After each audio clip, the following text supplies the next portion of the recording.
It started as harmless late-night conversations, but somewhere between the silences, the soft laughter, and the way she truly listened, I realized I was falling into something I never planned for.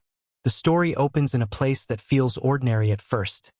Late night, lights dimmed, the rest of the house already asleep. The narrator sets the tone by slowing everything down. There's no rush, no drama, just the quiet comfort of night, when thoughts feel heavier and voices sound more honest. He describes sitting alone, phone in hand, the soft glow of the screen reflecting off the walls, the faint hum of a fan or distant traffic filling the pauses between words. Their first real late-night conversation doesn't begin with intention. It happens naturally. A simple message stretches into minutes, then hours. The narrator notices how her replies are different from anyone else's. Thoughtful, unhurried, warm. She doesn't rush to fill silence. She lets it breathe. That alone makes him lean back, relax his shoulders, and feel something loosen inside his chest. Her voice or her words, if it's text, carries confidence shaped by experience. She speaks with calm assurance, but there's a softness beneath it, like someone who has learned strength the hard way. He notices the way she listens, really listens, responding not just to what he says, but to what he means. For the first time in a while, he doesn't feel like he's performing or trying to impress. He just talks. As the conversation deepens, small sensory details anchor the moment. He wraps a hand around a warm mug, feeling the heat against his palm as the night grows cooler. He shifts in his seat when she laughs. A low, easy laugh that lingers in his ears longer than it should. He imagines her smile without trying to. It simply appears in his mind, uninvited but welcome. There's no flirtation yet, no lines crossed, but something changes in the rhythm. The pauses grow longer, more comfortable. When one of them stops speaking, neither rushes to end the call. The silence isn't awkward, it's intimate, feels shared. He becomes aware of his breathing, how it slows when she speaks, how his focus narrows until it's just her voice and the quiet night. Internally, the narrator begins to question the feeling, not with alarm, but with curiosity. Why does this feel different? Why does a simple conversation feel grounding, almost necessary? He tells himself it's just late-night honesty, that people open up more when the world is asleep. Still, there's a pull he doesn't name. Why the second part of the story. Those late-night conversations no longer feel accidental. They've become a quiet ritual, something the narrator finds himself anticipating without admitting it outright. As evening settles in and the house grows still, there's a subtle sense of relief knowing she'll be there on the other end, her presence steady and familiar. The nights feel less empty now, less restless. The conversations deepen naturally. They no longer skim the surface of daily life. She begins to share fragments of her past. Not dramatic confessions, but honest reflections shaped by time. She talks about moments that changed her, lessons learned through disappointment and resilience. Her words are measured, thoughtful, never seeking sympathy. There's strength in the way she speaks, but also a vulnerability she doesn't try to hide. The narrator listens closely, more intently than he ever has with anyone. He notices how her tone softens when she speaks about things that matter deeply to her, how she pauses before certain sentences, choosing her words carefully. Those pauses draw him in. He responds with sincerity, surprised by how easy it feels to open up in return. He talks about his own uncertainties, his ambitions, the quiet pressure he carries but rarely voices. As they talk, small sensory details fill the space. He leans back against the couch, feeling the fabric beneath his shoulders, phone resting lightly in his hand. Sometimes he closes his eyes just to focus on her voice. When she laughs, it's gentle and unforced, and he finds himself smiling without realizing it. There's comfort in the familiarity now, comfort that feels earned, not assumed. What changes most is the emotional reliance. On difficult days, he notices he wants to tell her first. When something good happens, he imagines her reaction. She listens without judgment, offering calm insight instead of advice unless he asks. That alone makes him feel understood in a way that's new to him. With her, he doesn't feel rushed to figure everything out. There's a quiet intimacy in how they share silence now.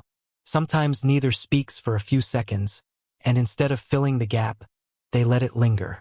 Those moments feel heavier than words, charged with unspoken connection. He becomes aware of how tuned in he is to her mood, how a slight shift in her tone makes him pause, ask if she's okay. Internally, the narrator begins to recognize a growing attachment. It's not desire yet, not something he allows himself to define. It feels more like emotional gravity, being drawn toward someone who makes the world feel steadier. He tells himself it's just comfort, just late-night honesty. But deep down, he knows this connection is becoming something more personal, more necessary. The shift from voices in the dark to sharing the same physical space happens gently, without ceremony.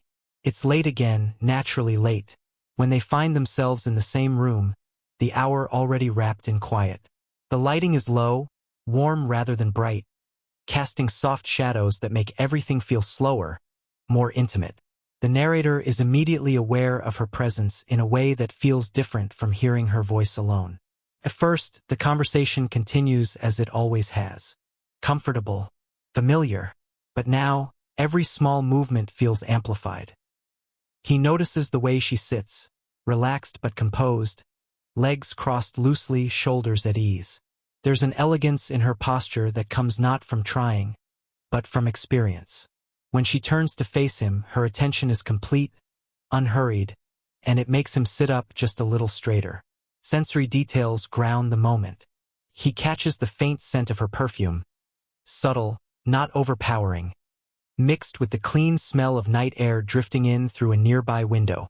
When she speaks, her voice is softer in person, warmer somehow, and it settles into him differently. He finds himself listening not just to her words, but to the rhythm of her breathing, the gentle rise and fall of her chest as she talks. The space between them feels deliberate, even though neither of them has planned it. They sit close enough to be aware of each other but not close enough to touch, at least not at first. When she shifts slightly, her knee brushes against his. It's brief, almost accidental. Neither of them moves right away. The contact is light, but it sends a quiet awareness through him, like a held breath he didn't know he was taking. He becomes hyper-aware of his own body, where his hands rest, how fast his heart is beating, how still he's suddenly trying to be. She glances at him then, meeting his eyes with a look that's calm, curious, and entirely present. There's no surprise in her expression, no discomfort, just awareness. That alone makes the moment feel heavier. Their conversation slows. Words come with longer pauses now, not because they have nothing to say, but because each sentence feels like it deserves space. He notices the way she listens in person. Head tilted slightly, eyes steady, a faint smile appearing before she responds. It's intimate in a way he didn't expect, more powerful than the late-night calls. Internally, the narrator feels a quiet conflict stirring. He's aware of the closeness, the undeniable shift from emotional intimacy to physical awareness. He tells himself to stay grounded, to respect the moment for what it is. But there's a tension in the air that doesn't need to be spoken to be understood. This part of the story slows everything down even further, turning inward. The narrator becomes deeply aware that something meaningful is unfolding, and that awareness brings hesitation with it. The night feels heavier now, not uncomfortable, but weighted with significance. The room is quiet except for small, ordinary sounds. A clock ticking softly, the distant murmur of traffic, the faint rustle of fabric as one of them shifts in their seat. The narrator's thoughts begin to crowd in. He notices how close they are, how natural it feels, and that realization unsettles him. Not because it's wrong, but because it matters. He becomes conscious of the unspoken boundaries between them. Age, expectations, how easily this connection could be misunderstood by others. His respect for her rises sharply in this moment, and with it, a fear of crossing a line he can't uncross. She senses the change before he says anything. Her awareness is quiet but perceptive. She studies his face for a moment, her expression softening rather than tightening. There's no impatience in her posture, no pressure in the way she leans slightly toward him. Instead, she gives him space, emotionally and physically, allowing the moment to unfold at its own pace. When she speaks, her voice is calm, grounded, reassuring. She doesn't name the tension directly, but she acknowledges the weight of the moment with care. She talks about timing, about listening to what feels honest rather than rushing toward what feels intense. Her words aren't a warning. They're an invitation to trust the moment rather than fear it. Then comes the first truly intentional touch. Not sudden, not dramatic. She reaches out and rests her hand gently over his, where it lies on the arm of the couch. The contact is brief but deliberate. Her palm is warm, steady. The pressure is light, enough to be felt without demanding anything in return. The narrator feels it immediately, a quiet heat spreading through his hand and up his arm. That touch stills his thoughts. His breathing slows. He becomes aware not just of her hand, but of the emotion behind it: patience, understanding, respect. He doesn't pull away, but he doesn't grip her hand either. He simply lets it rest there, grounding him in the present. The moment feels intimate precisely because it's restrained. He looks at her then, really looks at her. In her eyes, he doesn't see expectation. He sees calm certainty. A woman who knows herself, who understands desire but values intention even more. That realization deepens his admiration and sharpens his internal conflict at the same time. The silence that follows is full, not awkward. Her hand eventually lifts, leaving behind the faint memory of warmth. Yet the emotional imprint lingers. The narrator realizes that hesitation doesn't mean stopping, it means choosing carefully. And in that moment, he understands that whatever is forming between them is being built on mutual respect, not impulse. By this point in the story, the air between them feels different, quieter, but heavier with meaning. The hesitation from before hasn't disappeared. Instead, it has softened into honesty. The narrator senses that they're standing at an emotional threshold, one that can't be crossed without truth. The night feels intimate in a grounded way, not charged with urgency, but with intention. Their conversation turns inward, not abruptly but naturally, as if it's been waiting for permission. She speaks first, her voice calm but more exposed than before. She talks about loneliness, not the dramatic kind, but the quiet kind that settles in even when life looks full from the outside. She admits that confidence doesn't erase the desire to be seen, to be chosen for who she is now, not who she used to be. As she talks, her posture shifts subtly. She leans back, then forward again, hands folding loosely in her lap. The narrator notices the small signs of vulnerability. The way her voice lowers, the slight pause before certain words, the careful honesty in her expression. He doesn't interrupt. He listens fully, offering her the same presence she's always given him. When it's his turn, the words come more slowly than usual. He admits how unsure he often feels, about his place in the world, about whether he's moving fast enough or falling behind. He talks about wanting connection without knowing how to ask for it.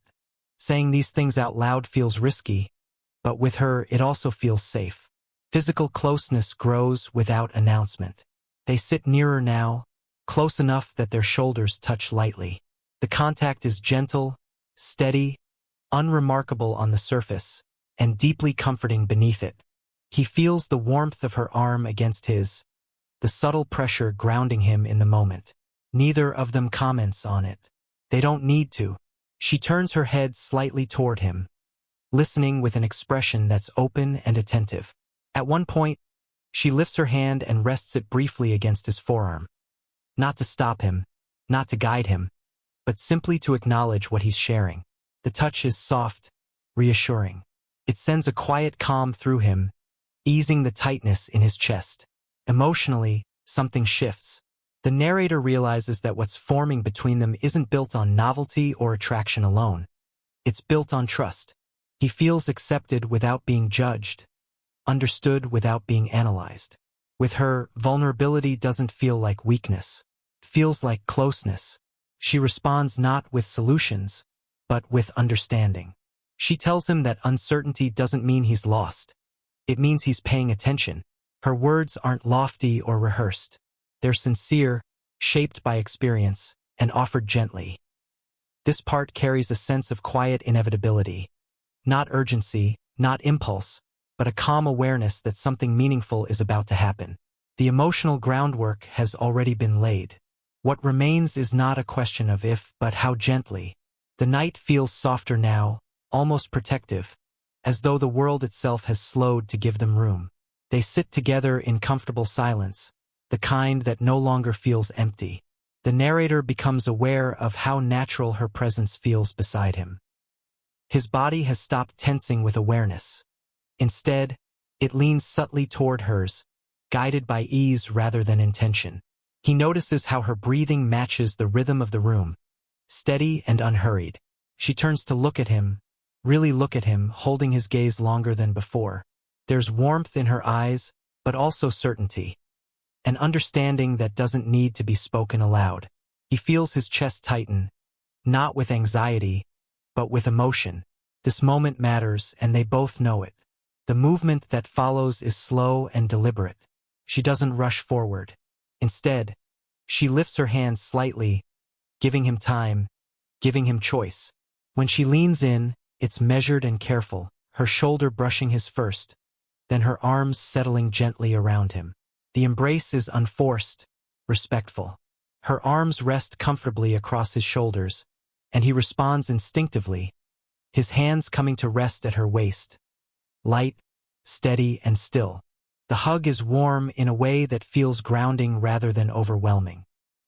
He notices the softness of her sweater beneath his palms, the faint scent of her perfume close now, familiar and calming. Her cheek rests briefly near his shoulder, and he feels the quiet steadiness of her breath against him. In that closeness, his thoughts fall silent. Time seems to stretch. The world narrows to the feeling of being held, and holding someone in return. There's no urgency to pull away, no pressure to go further. The intimacy lies in the restraint, in the shared understanding that this closeness is chosen, not taken. When they ease apart, they don't move far. Their foreheads almost touch, close enough to feel each other's warmth. She lifts her hand and brushes it lightly along his arm, a lingering gesture that says more than words ever could. If there's a kiss, it's brief and gentle, perhaps against his cheek or forehead, soft, affectionate, and full of intention rather than desire. Emotionally, this moment resolves the tension that's been building, not by releasing it all at once, but by transforming it into something steadier. The narrator feels a quiet clarity settle over him. This isn't confusion anymore. This connection, chosen carefully, shared openly. The final part of the story opens in stillness, the kind that feels earned. The tension that once filled the space between them has softened into something calmer, steadier. There's no sense of anticipation now, only presence. The narrator reflects on how naturally the night has settled, as if the world has gently arranged itself around them. They sit together without needing to fill the silence. The room feels warmer than before, not because anything has changed physically, but because the emotional weight has lifted. A small lamp casts a soft glow across the space, catching the edge of her profile, the relaxed line of her shoulders. She seems at ease in a way that feels intimate, comfortable, unguarded, real. The narrator becomes aware of how different this closeness feels compared to earlier moments. There's no hesitation left, no internal debate, just a quiet certainty. He notices how her hand rests naturally against his arm now, fingers relaxed, as though it's always belonged there. The contact is casual but meaningful, a wordless reminder of what they've acknowledged together. They talk softly, not about defining the relationship or planning the future, but about ordinary things. Shared routines, small comforts, things that feel more significant now because they're shared. She speaks with her familiar calm, offering perspective shaped by experience. He listens with attentiveness, appreciating the balance between her grounded wisdom and his own growing sense of confidence. The age difference is present, but no longer a question. It shows itself subtly, in the way she moves through the world with patience, in how she understands moments without needing to rush them, and in how he meets her with openness, curiosity, and emotional sincerity. Together, those differences don't divide them. They complement each other. There's a moment when she leans slightly closer, resting her head gently against his shoulder. The narrator feels the weight of her there, not heavy, but reassuring. He adjusts instinctively, angling himself so she's comfortable. It feels natural, like a shared understanding without explanation. The rhythm of her breathing steadies his own. He reflects internally on how it all began, those late-night conversations, the slow build of trust, the careful steps forward. What once felt uncertain now feels intentional. This connection wasn't rushed or taken lightly. It was discovered, piece by piece, through patience and honesty. As the night deepens, there's no dramatic declaration, no promises spoken aloud. Instead, there's a shared understanding that this connection will continue, grounded in mutual respect and emotional intimacy. The narrator realizes that fulfillment doesn't always arrive in grand gestures. Sometimes it arrives quietly, in the comfort of being seen and chosen. If this slow-burn connection spoke to you, if you felt the quiet tension, the warmth, the unspoken moments, then stay with me. Like the video to support the story, subscribe for more age gap romance told with patience and heart, and comment below. Have you ever felt a connection grow quietly, late at night, when you least expected it?